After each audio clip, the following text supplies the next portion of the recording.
किसी नए मार्ग पर कदम बढ़ाता है तो झिझकता है, लेकिन नए पर कदम बढ़ाने से ही जीवन में विकास है। जो पुराने वर्तुल में ही घूमता रहता है कोल्हू का बैल हो जाता है। सदा विचारणीय यह है कि जिस ढंग से मैं जी रहा हूं उस ढंग से जीने में आनंद उपलब्ध हो रहा है। अगर नहीं हो रहा है उपलब्ध तो जोखिम उठानी चाहिए। नए रास्ते, नई जीवन की पद्धति, नई खोज करनी ही होगी। इतना तो तय है कि तुम्हारे पास खोने को कुछ भी नहीं। पुराने जीवन से आनंद तो मिला नहीं, मिल जाता तो नए की कोई जरूरत भी ना थी। पुराना तो व्यर्थ हो गया, एक बात निश्चित है, नया सार्थक भी निकल सकता है, व्यर्थ भी निकल सकता है। मगर नए में कम से कम एक संभावना है सार्थक होने की। पुराना तो निचुड़ चुका, उसे तो देख लिया, समझ लिया, जी लिया, नहीं कुछ पाया। जैसे कोई रेत से तेल निचोड़ता रहा हो। अब कब तक रेत के साथ सिर मारना है? मैं नहीं कहता कि नए से आनंद मिल ही जाएगा, क्योंकि आनंद मार्ग पर कम निर्भर होता है, मार्गी पर ज्यादा निर्भर होता है। पथ पर कम निर्भर होता है, पथिक पर ज्यादा निर्भर होता है। इसलिए असली बदलाहट पथ की नहीं होती, असली बदलाहट तो पथिक की होती है। मगर पथ की बदलाहट से शुरुआत होती। तुम बाहर हो, इसलिए बाहर से ही रूपांतरण शुरू करना होगा। बाहर की बदलने की हिम्मत जुटाओ तो भीतर बदलने की हिम्मत भी सघन होगी। और अगर थोड़ी बूंदें पड़ने लगी आनंद की तो उमंग और उत्साह से नए का अन्वेषण शुरू हो जाएगा। मगर एक बात तो तय है कि तुम्हारे पास खोने को कुछ भी नहीं, इसलिए व्यर्थ चिंता मत लो। मिला क्या है पुराने को पकड़े रखने से? तो खो भी कुछ न जाएगा। और जब खोने को कुछ नहीं है तो डर क्या है? या तो कुछ मिलेगा, ज्यादा से ज्यादा यही होगा कि नए से भी नहीं मिलेगा, तो फिर और नए को खोजेंगे। हमेशा ध्यान इसका करो कि जिस ढंग से हम जिए हैं, जो हम अब तक सोचे हैं, विचारे हैं, उससे कुछ मिला है या नहीं, विचार उसका करो। भविष्य का विचार मत करो कि क्या मिलेगा क्या नहीं मिलेगा, क्योंकि भविष्य तो अज्ञात है, संन्यास तो अपरिचित है। प्रयोग में उतरने से ही पता चलेगा। स्वाद लोगे तो ही पता चलेगा। स्वाद के पहले कैसे तय करोगे कि स्वादिष्ट है वस्तु या नहीं? किसी पे भरोसा करना होगा, किसी ने जिसने स्वाद लिया हो। यहां तुम आती हो चंद्ररेखा, मैंने स्वाद लिया है। मैं तुम्हें कहता हूं आओ बढ़ो। और यहां बहुत हैं जो मस्त हो रहे हैं, डूब रहे हैं। उनकी मस्ती और डुबकी देखकर ही तो तुम्हारे मन में भी सन्यास का भाव उठता है। नहीं तो सन्यास का भाव क्यों उठे? तुम्हारा हृदय आंदोलित हो रहा है, सिर्फ तुम्हारा मस्तिष्क बाधा डाल रहा है।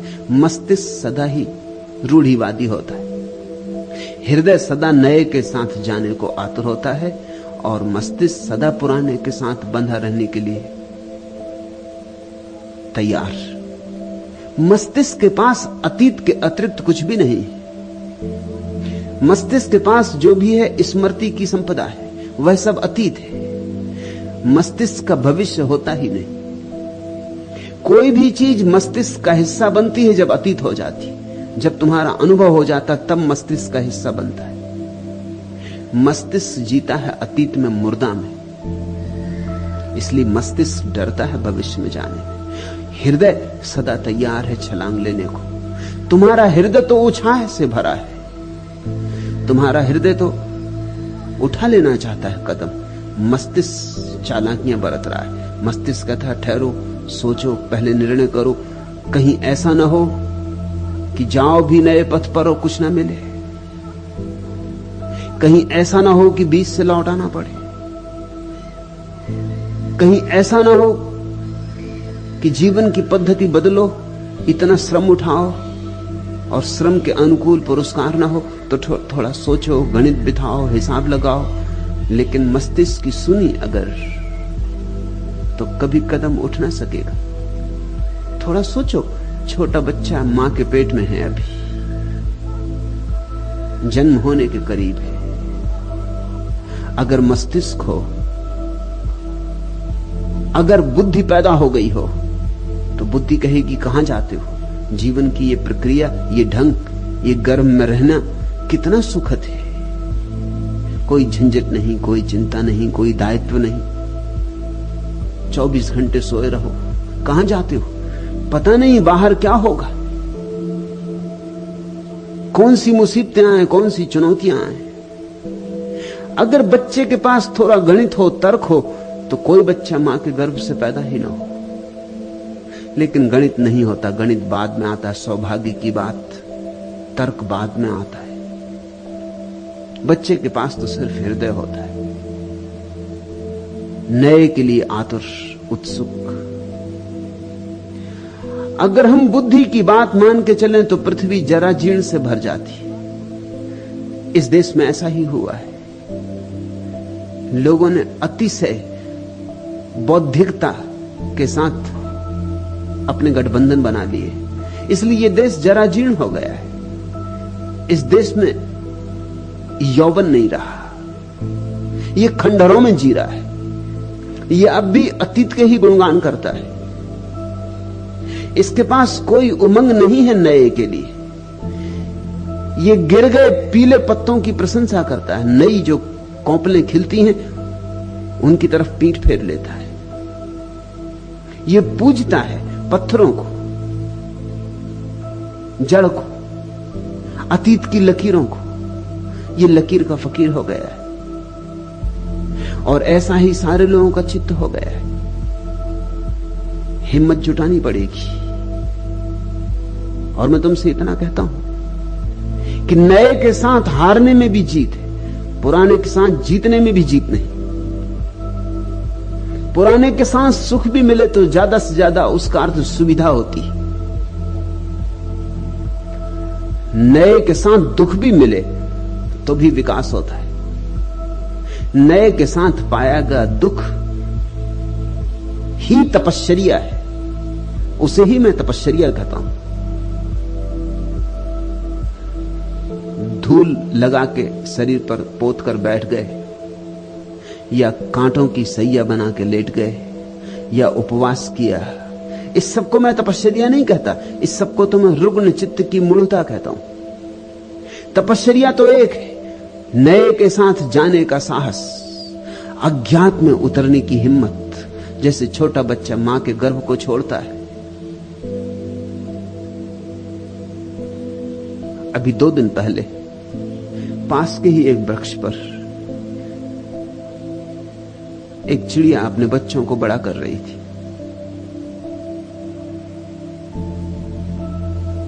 रोज रोज बच्चे बड़े होते चले गए। 2 दिन पहले पहली बार घोंसले से बाहर निकले। जब वे पहली बार घोंसले से बाहर निकले, मैं उनके पास खड़ा था। दोनों बैठ गए शाखा पर, बड़े आश्चर्य विमुक्त, पर तौलते हुए, सोचते विचारते आगे कदम बढ़ाना कि नहीं। अभी तक घोंसले से बाहर नहीं आए थे। और उनकी मां दूर वृक्ष पर बैठकर पुकार दे रही है, गुहार दे रही। यही ढंग है बच्चों को बुलाने का। पुकार रही, आवाज दे रही। उसकी आवाज देख के वो फड़फड़ाते हैं, पर मोह, घोंसले का, सुरक्षा। और पहले कभी पंख तो खोले नहीं। तो पंख खोलना या नहीं, उड़ पाएंगे हम या नहीं, उनकी दुविधा देखकर नए नए संन्यास लेते व्यक्तियों की दुविधा का मुझे स्मरण आया। ऐसे ही पर दौड़ते, सोचते, घबराते, पीछे लौट के देखते, लेकिन कब तक माथी की पुकारे गई कि आवाज दिए गई कि टेर पर टेर। कोई आधा घंटा लगा, धीरे धीरे पंख फड़फड़ाए, थोड़े दूर हटे घोंसले से, उसी वृक्ष पर दूसरी शाखाओं पर बैठे, थोड़ा भरोसा बढ़ा, थोड़े पंख मारे हवा में, फिर लौट आए, थोड़ा और भरोसा बढ़ा, फिर उड़ गए। तब से पता नहीं, 2 दिन से मैं देख रहा हूं रोज, फिर नहीं लौटे। अब क्या लौटना, पड़ा रह गया है घोंसला, पड़े रह गए उसमें 2 अंडे टूटे फूटे। पक्षी भी हिम्मत जुड़ा लेते हैं आकाश में उड़ने की, जो कभी नहीं उड़े, और मनुष्य होकर भी हम हिम्मत नहीं जुटा पाते। मैं तुम्हें पुकार रहा हूं दूर वृक्ष से, टेर दे रहा हूं, ये रोज टेर चल रही है। तुम कहती हो हर बार यहां आती हूं, तो बिना सन्यास लिए चली जाती हो। सन्यास का भाव तो कई बार मन में उठता है, लेकिन लेने का साहस नहीं जुटा पाती। चंद्ररेखा, थोड़े पर फड़फड़ाओ,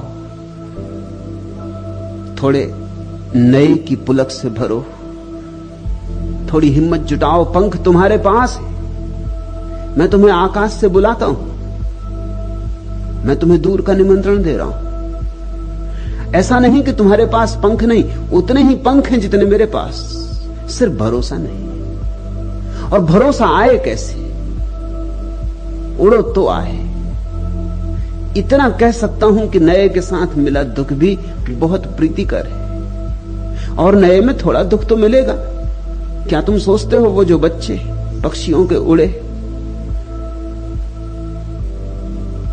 पीड़ा नहीं हुई होगी? हवा के झोंके, रात वर्षा हुई, किसी वृक्ष पर बैठे होंगे बिना घोंसले के, अब पंख भीग गए होंगे, ठिठुरते होंगे सर्दी में, मन में ख्याल भी आता होगा अपना घोंसला अच्छा था, इस किस झंझट में पड़ गए। लेकिन फिर भी आकाश में उड़ने का आनंद ऐसा है कि ये सब कीमतें चुकाई जा सकती हैं, चुकानी ही पड़ती, और जो चुकाता है कीमत वही पाता है। गंध से बोझिल पवन है और फिर चंचल चरण है, कौन सा मौसम लगा है, दर्द भी लगता सगा है। अनमिली स्वर लहरियों के गीत जादू डालते, सारदी मेघों तले मैदान फूल उछालते। आज तो बस में नमन है, गीत से भीगा गगन है, प्राण को किसने ठगा है, दर्द भी लगता सगा है। ओ उदासी की किरण भटकी हुई क्या कह रही है तू, धुंधलके के पार यूं निस्सार क्यों बह रही है तू, धुंधलके के पार यूं निस्सार ही क्यों बह रही तू। प्रीति का कोई वचन है, नित निभाना प्रणय प्रण है, नैन में सपना जगा है, दर्द भी लगता नया है, दर्द भी लगता सगा है। पूर्ण यौवन भार खेतों में लचकती सांधे वेला, बांसुरी के स्वर सरीखा एक मेरा स्वर अकेला। टेरता मानो विजन है और तन मन में चुभन है, कौन सा मौसम लगा है, दर्द भी लगता सगा है। नए के साथ दर्द भी बहुत सगा है, पुराने के साथ सुविधा भी। सिर्फ धीमी धीमी आत्महत्या है और कुछ भी नहीं। क्या है छोड़ने को, क्या मिट जाएगा, पाया ही कुछ नहीं तो छूटेगा क्या। इसलिए खोजो, और तब तक खोजते ही रहो जब तक मिल ना जाए, तब तक कदम ना रुके, तब तक पंख बंद ना हो। चाहे कितना ही भय लगे, पर तौल नहीं होंगे, आकाश में उड़ना ही होगा। और चुनौती जग गई है, कब तक झुठलाओगी, कब तक लौट लौट जाओगी। ये लौट जाना आदत ना बन जाए, ये लौट जाना भी लकीर ना बन जाए। इसके पहले कि ये आदत बन जाए, कुछ करो, कुछ जगो, कुछ साहस जुटाओ। पार करना चाहते हो इस गरजते सिंधु को, यदि प्राण लेकर आज लहरों में उतरना ही पड़ेगा। यह तरंगें दूर से चलकर तुम्हारे पास आती, उस नए जग के नए संदेश अपने साथ लाती।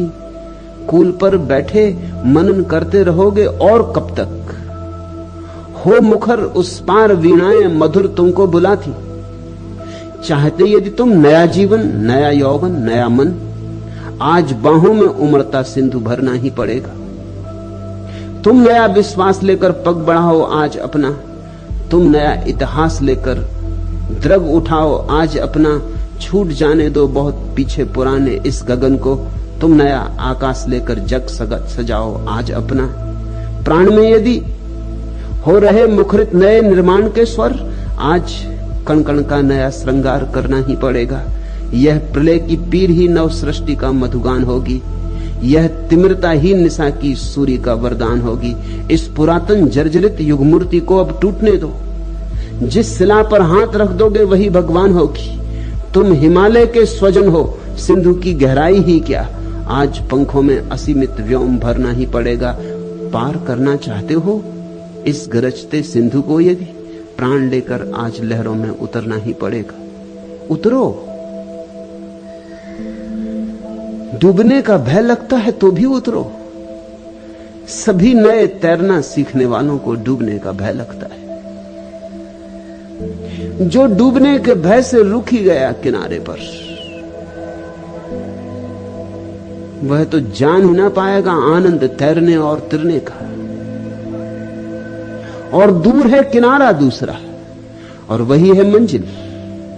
जाना है पार तो ही परमात्मा मिले। सन्यास तो केवल एक छोटी सी नौका है उस पार जाने की। माना दूर धुंधलके में छिपा उस पार का किनारा दिखाई तो पड़ता नहीं, इसलिए किसी आंख वाले से संबंध जोड़ना होता है, इसलिए किन्हीं आंख वालों के पास उठना बैठना होता है, ताकि तुम्हारे भीतर भी सोए हुए स्वर धीरे धीरे सबल हो जाएं, तुम्हारी वीणा पर भी चोट पड़े। चंद्ररेखा इसीलिए तू आती रही। इस आने का कुछ अर्थ न रह जाएगा अगर इस रस में न डूबी। तो फिर ऐसा ही होगा, सरोवर तक आए और प्यासे ही लौटते रहे। सरोवर तक आने से प्यास नहीं बुझती। अंजलि बनानी होगी, झुकना होगा, जल भरना होगा, कंठ में उतारना होगा, तो प्राण तृप्त होते हैं। सन्यास झुकने की प्रक्रिया है, अंजलि बांधने की।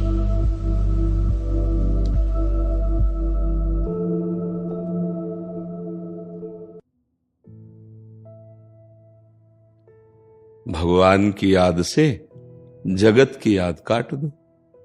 भैया हम किसी स्त्री शरीर में आसक्त होते हैं, पुरुष शरीर में आसक्त होते हैं, पदार्थ में आसक्त होते हैं, विषय में आसक्त होते हैं। यही यहाँ की दुर्दशा है।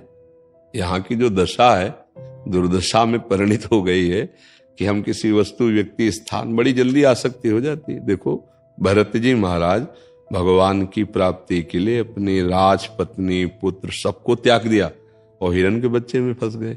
हिरण की स्मृति में मरे तो अगला जन्म हिरण का हुआ। तो अगर हम भगवत स्मृति को जागृत रखें तो कोई भी स्मृति हमको परास्त नहीं कर सकती। अब भगवत स्मृति के बिना हम एक जगह फंसे हैं। देख लो, एक थोड़ी याद है हमारी, एक याद नहीं, एक जगह नहीं फंसे, सैकड़ों हजारों जगह फंसे हैं। पर एक प्रधान हो गई है, इसलिए वो 99 पीछे की दिखाई नहीं देती। अभी एक मिटे तो 99 तुम्हें दिखाई देंगी पीछे।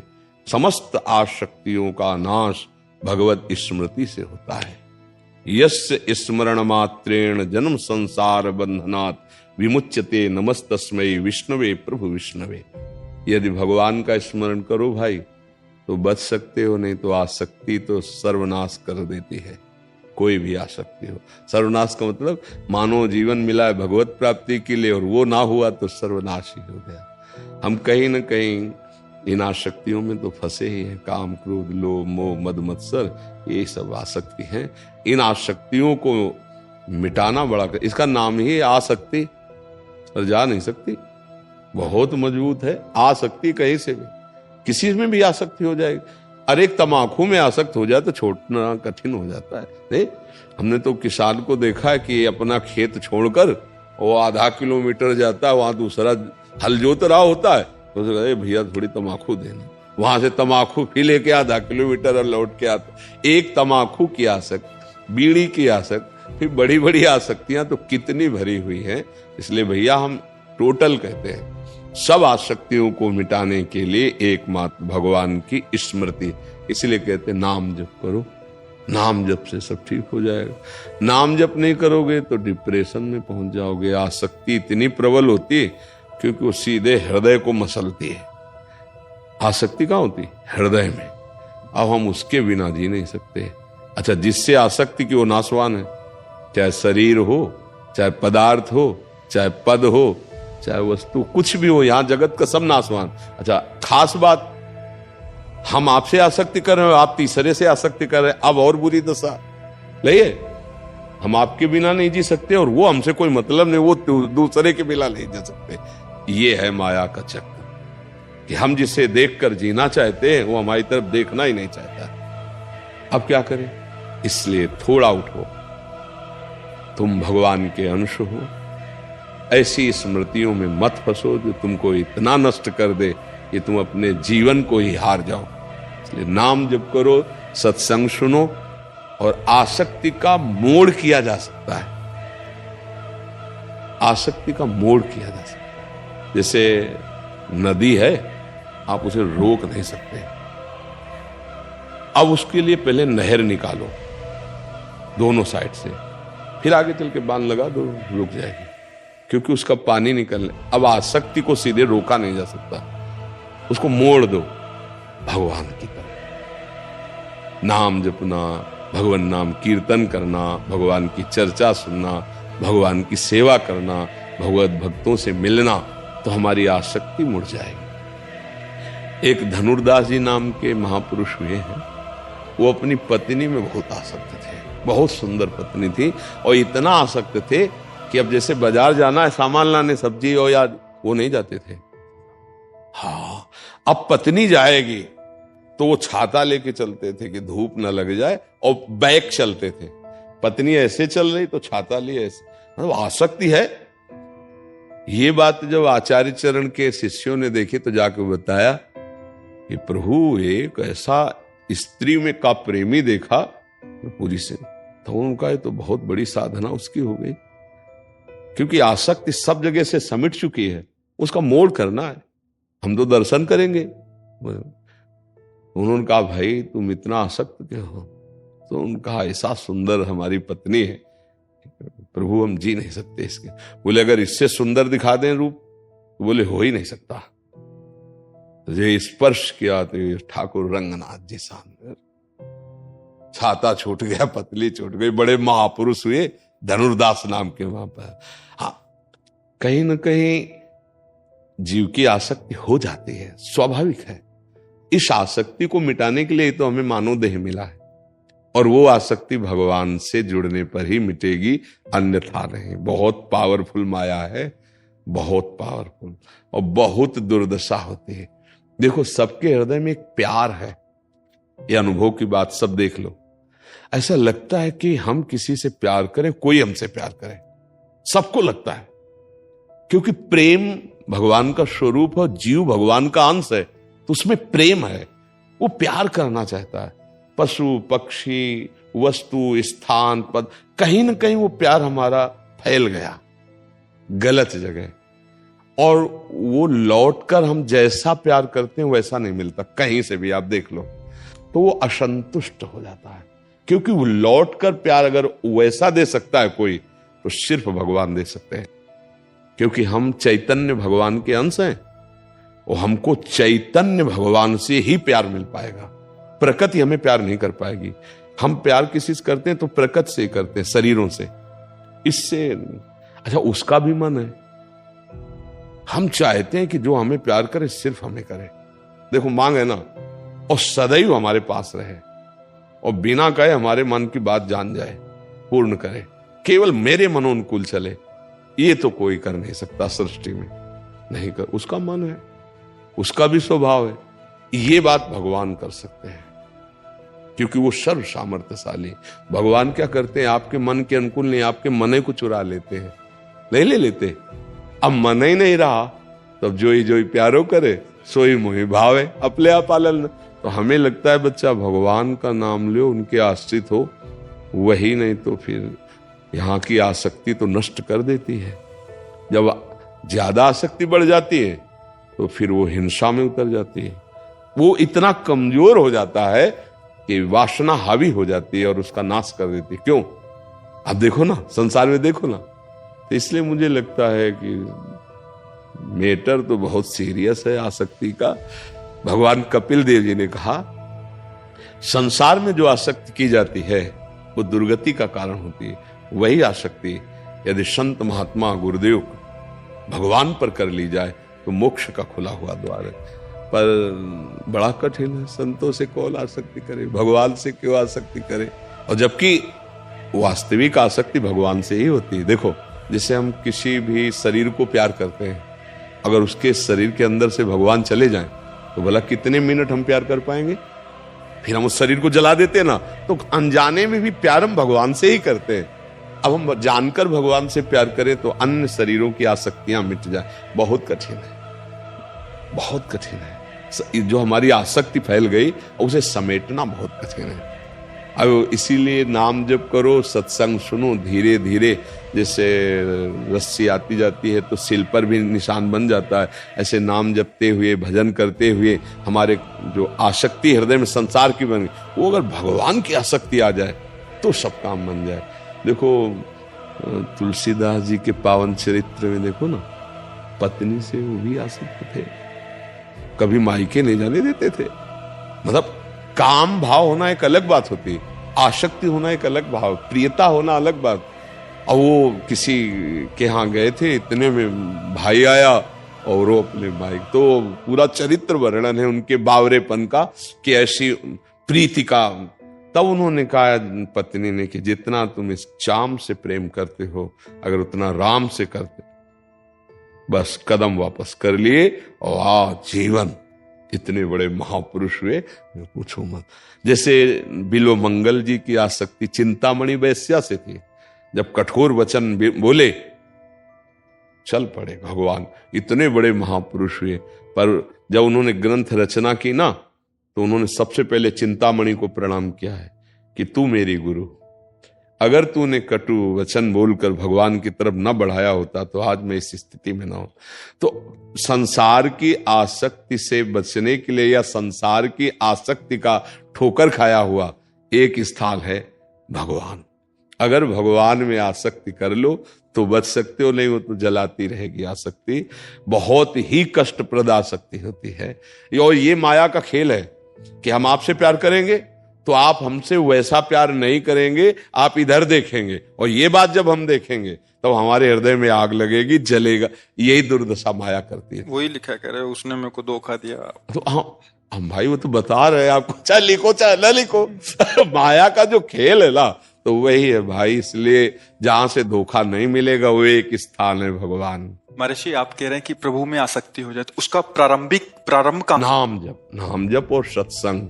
नाम जप सत्संग करे तो इससे धीरे धीरे हृदय निर्मल होने लगता है। बड़े बड़े, मतलब ये क्या आसक्त हैं, बड़े बड़े आसक्तों को भगवान ने अपना प्रेमी बना लिया। तो इसलिए हमें एक ही उपाय लगता है, भगवान का आश्रय ले ले, वो करुणामय और नाम जप करे, राधा राधा राधा राधा राधा। तो प्रिया जो बहुत करुणामयी, कृपा करेंगी, आसक्ति हट जाएगी। नहीं तो बताया नहीं कि आसक्ति का बड़ा प्रबल स्वरूप है। तो बुद्धि को शुद्ध करो, गलत दिशा में जा रही, गलत जगह आसक्ति कर ली है, तो हमारा ये अधिकार थोड़ी हम किसी को चाहें और किसी को पालें। इतना अधिकार थोड़ी है कि हम जो चाहें वही पालें, ऐसा नहीं। कुछ प्रारब्ध भी तो है। आपकी चाह के अनुसार आपका तप भी होना चाहिए, भजन भी होना चाहिए, सामर्थ्य भी होनी चाहिए। नाम जप करो और यथालाभ संतोष सदा, तो भाई बच सकते हो, नहीं फिर आगे का जो रास्ता है वो बड़ा भयावह है। अब ऐसे बैठे रहोगे तो बीमार हो जाओगे, भोजन अच्छा नहीं लगेगा, नींद नहीं अच्छी लगेगी, किसी काम में मन नहीं लगेगा, चिंतन बिगड़ जाएगा, पूरा जीवन बर्बाद कर लिया, न माता पिता की सेवा, न राष्ट्र की सेवा और न भगवान का। जीवन बर्बाद कर देगा, आसक्ति बर्बाद कर देगा, पक्का समझ लो। वो अंदर खोखला करता चला जाएगा, आसक्ति है खोखला करते चले जाए, और आपको वो माया मिलने नहीं देगी। बड़ा विचित्र खेल है, इसलिए बहुत संभल के नाम जप करो, भगवान के आश्रित रहो। बड़ा भयावह संसार, बड़ा भयावह है। सामने वाले की स्थिति क्या है, तो हमें लगता है थोड़ा अपने प्यार को कंट्रोल में करे, शासन में ले अपनी वृत्ति को। ऐसा नहीं कि हम जिसको चाहें उसको प्राप्त कर सकते हैं, ऐसा नहीं है। हाँ, कभी ऐसा संयोग होगा तो आगे तुम्हारा जिससे संयोग होगा भगवान दे देंगे। आसक्ति थोड़ा बचा के करे, ऐसा नहीं कि चित्त को ऐसे खुला बाजार में फेंक दे। ये संसार बाजार है, तुम्हारे मन के अनुसार कोई नहीं चलेगा, बहुत सावधान रहो। क्यों बच्चा? हाँ, नाम जप करो, अच्छे बच्चे बनो, आसक्ति से नहीं बनेगा, इससे तुम्हारी हानि हो जाएगी।